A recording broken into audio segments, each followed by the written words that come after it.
안녕하세요, 강포도입니다. 이제 추석이 다 됐습니다.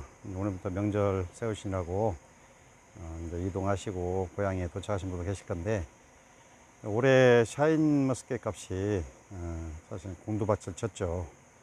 굉장히 어려운 이제 현실인데, 우리가 농업이 상당히 고투입의 농사를 많이 했잖아요. 이제 샤인머스켓 한다고 정말 많은 투입을 하고 좋은 열매 따려고 뭐 누구나 다 농부들이 하는 마음이겠죠. 그런데 결과적으로는 결과가 좋지 않았잖아요. 작년에는 추석이 빨랐기 때문에 추석이 빠르다고 해서 좀 일찍 조기 출하해서 물건이 좋지 않았다. 뭐 그건 이제 작년에는 그래도 핑계가 됐죠. 올해는 추석이 늦잖아요. 추석이 늦는데도 불구하고 지금 가격도 안 좋고 품질도 떨어지고 그렇잖아요. 이제 핑계 그만 대셔야 됩니다. 이제 그 추석이 빨랐기 때문에 조기 출하해서 가격이 폭락한 게 아니었잖아요. 품질이 떨어진 거죠. 품질이 떨어지니까 문제인 거고요.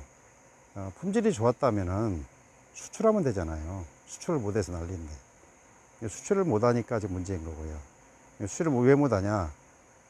지금 기준 미달인 거죠. 당도가 18브릭스 이상은 최소한 나와야 되는데 기준 미달이 되니까 수출을 못한 거고요. 뭐 물건은 외형상으로는 보긴 좋죠. 그렇지만 당도가 안 오르면 향이 안 나고 맛이 없고 껍질 두껍고 이렇게 되는 거니까 문제가 심각해진 겁니다. 지금까지 얼마나 많은 고투입의 농사를 했습니까? 이제는 샤인이 이제 가격이 곤두박질 치다 보니까 생산자 입장에서도 비용을 적게 들이는 방법으로 가셔야 됩니다. 고비용은 안 되죠. 저희 같은 경우에 누차 얘기했지만 저희는 비료, 퇴비, 영양제, 미생물제 아무것도 안 준다고 그랬죠. 단순히 풀만 키워서 농사 짓는다고 했잖아요. 그러니까 전혀 투입할 것이 없는 거죠. 우리는 포도 보시다시피 포도 다 출하했습니다. 그러니 다 끝났어요. 생산량이 다 끝났고 남아있는 포도가 거의 없어요. 그러니까 이제 지금 뭐 이렇게 눈에 보이는 것처럼 짠챙이 이런 것만 남았죠. 어쨌든 우리나라 농업이 좀 구조적으로 문제가 있어요. 뭐냐면 한 품종 이제 집중해서 했잖아요. 그러면 이제 다음 품종 누가 새로운 품종이 나오면 거기 또 집중하면 한 5, 6년 갈 겁니다. 5, 6년 갔다가 또 마찬가지일 거예요. 제가 예전에 말씀드린 것처럼 7, 8년 주기로 포도 주산지 명성이 사라진다고 했잖아요. 그게 뭐냐면 좋은 품질을 생산할 수 있는 기술력이 없는 겁니다. 그러니까 기술력이 있다면 문제가 없었죠. 그 다음에 지금 샤인이 광범위하게 재배되고 있지만 여전히 맛있는 샤인을 찾는 손님들이 많으세요. 진짜 맛있는 샤인 찾아 헤매고 있거든요. 올해 정말 추석도 늦었고 맛있게 샤인이 나와서 시장에서 맛있는 샤인이 나왔다면은 반전이 됐을 거예요. 반전이. 근데 작년에도 죽을 썼지만 올해도 지금 죽을 썼죠. 끝난 거예요. 시장에서 예전 정도의 가격은 받기 어렵겠지만 뭔가 좀 전체 농가들이 좀 심기일전 해가지고 기준 미달인 포도를 시장에 출하하지 않는 방향으로 간다면 살릴 수 있을 겁니다. 그러니까 이제 어느 지역 포도가 맛있다 이런 것은 이제 끝난 것 같고요. 보편 타당한 포도만, 보편적인 포도만 나오겠죠. 맛이 뭐 거기서 거기인 포도만 시장에 나오지 않을까 이렇게 염려가 됩니다. 이제 기본적으로 나무의 어떤 수형이나 틀을 바꾸지 않으면 안 된다고 제가 자꾸 강조했고요. 지금까지도 그런 얘기를 했는데 마찬가지예요. 지금 이제 뭔가 바꾸지 않으면 안 되는 때가 된 거예요. 여러분 웨이크만식은 답이 없다고 제가 얘기했죠. 평덕시기 아니면 답이 없다.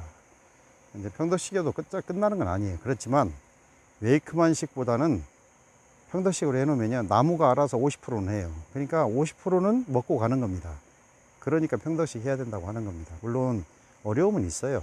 이렇게 고개 들고 손 들고 하는 작업을 해야 하기 때문에 어려움이 있는데, 그 대신에 저는 이제 벼순을 딴다든지 넝쿨손을 딴다든지 뭐 적심을 계속 한다든지 이런 건 안 하거든요. 적심은 뭐 한두 번 하긴 하는데 어쨌든 평덕식을 하게 되면 나무가 알아서 어느 정도 하기 때문에 주인이 그렇게 고생할 일은 별로 없어요. 물론 배워야죠. 왜냐면 제가 뭐 전국에 있는 농민들을 상대로 이런 기술들을 가르칠 수 없는 거고, 어쨌든 우리나라 뭐 이런 현재 이 상태로 갔다가 그냥 큰일 납니다.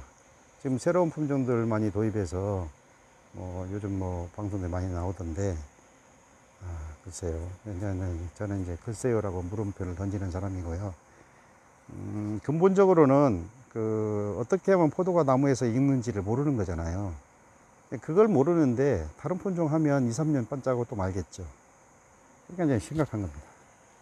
이제 우리나라 포도 산업을 좀 이렇게 지도해 나가고 앞에서 인도해 나간 선구자들이 좀 제대로 좀 하셔야 되는데 그것도 참 어려운 것 같아요. 어쨌든 올해 이렇게 좀 어려운 상황에 여러분 진짜 좋은 고급 포도를 생산해서 고급 시장에 내면 승산이 있거든요. 희망을 잃지 마시고 내년에는 정말 나무를 좀 제대로 관리해서 새로운 방법을 찾아서 해보시면 좋을 것 같아요. 투입은 이제 그만하세요. 너무나 많은 투입을 했어요.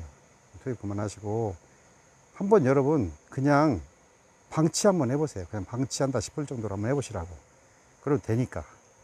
너무나 많은 손을 가서 긁어부스럼 만들어서 농사하니까 힘만 들고 돈이 들고 하는 겁니다. 방치하셔도 되니까 좀 수영을 좀 바꾸셔가지고 해볼 생각을 하면 좋겠습니다. 새로운 품종들 도전하시는 거 좋습니다. 좋은데 그 품종도 사실 또 몇 년 못 갈 거라면 배우셔야죠. 어떻게 해야 포도가 익는지, 어떻게 해야 포도가 익는지 겨순 따고 농구순 따서 포도 익는다면 계속 해야죠. 근데 해봤잖아요. 안 되죠. 네? 안 됐잖아요. 본 이파리 몇 장 남기고 하면 포도 익는다? 안 되잖아요. 뭐 좋다는 거 다 넣어봤잖아요. 안 되죠. 이유가 뭐냐면 수세가 너무 센 거예요. 수세를 확장시켜줘야죠. 그건 평덕식이라니까요. 그러니까 여러분이 조금 편하려고 하면 이제 웨이크만식 하는 거고요. 여러분이 조금 불편하더라도 좋은 품질의 포도를 따려면 평덕식을 해야 되는 겁니다. 그러니까 여러분, 제가 평덕식을 고집하고 30년, 29년 동안 평덕식을 한 이유가 있어요. 남들은 다 웨이크만식 하는데 나 혼자만 왜 평덕식 하냐? 이유가 있습니다. 그냥 하는 게 아니에요. 그러니까 여러분들도 그런 마음, 이런 포도에 대한 좀 상식을 좀 더 새롭게 하시고 기술을 새로 좀 습득하셔서 정말 멋진 포도 만들어내야 됩니다. 포도 산업 자체가 위험합니다, 지금. 네? 포도 산업 자체가 위험하다고요. 이대로 갔다가는. 그러니까 여러분, 포도 정말 괜찮은 농사입니다. 지금까지 이렇게 해왔고요. 여러분도 올해부터는 뭔가 새로운 방법으로 그렇게 투여하지 않아도 농사가 된다는 걸 내년에 한번 보여주세요. 왜냐면 올해 얼마나 많은 돈을 투자했습니까? 안 됐잖아요. 너무 많이 들어가서 안 된 거예요. 그러니까 그런 부분을 잘 이해하시고 고투입이 아니라 저투입으로 고품질 생산하는 방법으로 내년에 한번 가보시죠. 그러면 좀 효과가 있을지도 모르겠습니다. 지금까지 영광포동에서 강포도였습니다. 감사합니다.